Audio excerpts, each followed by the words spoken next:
ఉంది. కొంతమంది గ్రామస్తులు నీళ్లు తాగడానికి 20 మైళ్ళ దూరం వరకు వెళ్లాల్సి వస్తుంది. అయితే బ్రహ్మానం, ఈ సమస్యకి పరిష్కారం ఏమిటి? మహారాజా, మనం చెరువులను కట్టించడం మంచిదనిపిస్తోంది. దక్షిణ రాజ్యంలో 100 చెరువులను నిర్మించే పనిని మొదలు పెట్టండి. ఈ చెరువుల నిర్మాణ బాధ్యతలు నేను మీకు అప్పగిస్తున్నాను రామ్దేవ్. మహారాజా, తమ ఆజ్ఞ మహారాజా. ఈ 100 చెరువుల నిర్మాణానికి కావలసిన 1,00,000 బంగారు నాణాలను రామ్దేవ్కి అందజేయండి.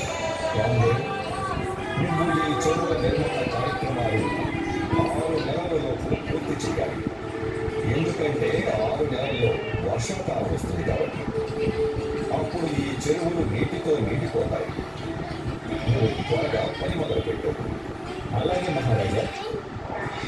రామ్దేవ్కి 1,00,000 బంగారు నాణాలు దక్కాలి. అద్భుతం రామ్దేవ్. చెరువులను తవ్వించే పనులు చాలా వేగంగా జరుగుతున్నాయి.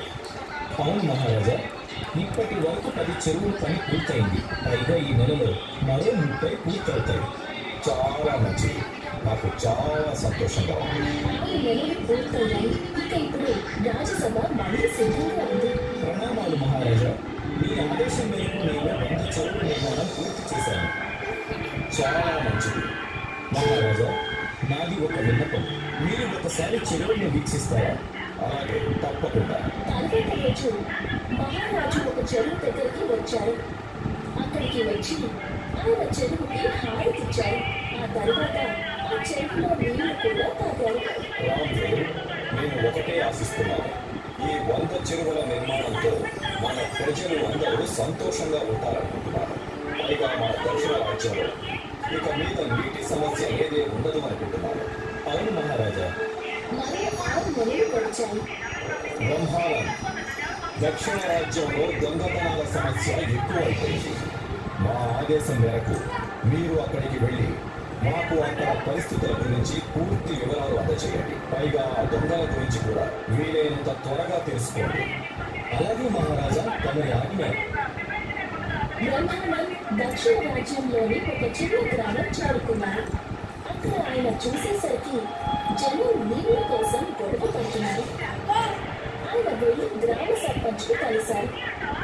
రండి, మీకోసం ఎదురు చూస్తున్నాను. ఏమైంది? ఈ గ్రామంలో ప్రజలు నీళ్ల కోసం ఎందుకు గొడవ పడుతున్నారు? అయ్యా, ఇక్కడ నీటి కరువు చాలా ఉందయ్యా. మేము వ్యవసాయం చేయలేకపోతున్నాం, ఏమీ పండించలేకపోతున్నాం కూడా. ఇక్కడ నీళ్ళ కోసం ప్రాణాలు కూడా పోతూ ఉంటాయి. ఏంటి? కానీ మహారాజు అయితే 100 చెరువుల నిర్మాణం చేయించారు కదా. 100 చెరువులా? మేమైతే